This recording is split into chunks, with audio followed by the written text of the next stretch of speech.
काय बोलता? विश्वास कसं जमतं रे तुला? हा, शाळा बी करतोय, लगा 13 वर्षाचा आहे, शेती बी जमतो तुला.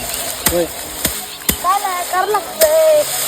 शाळा आमचा दुसरा भाग आहे. होय, शेती पहिला भाग आहे. शेती करावं लागते पहिली. तू बरोबरच आहे. शाळा करून शेती करावं लागते.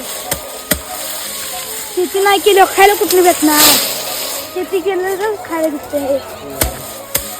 काही जरा करू लागा. हा, लागतो की.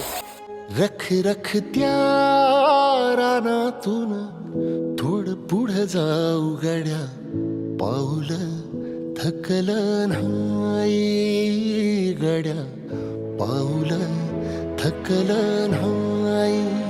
सुकलेल्या भाकरीला पाण्यासंग खाऊ गड्या, पाऊल थकलं नाही.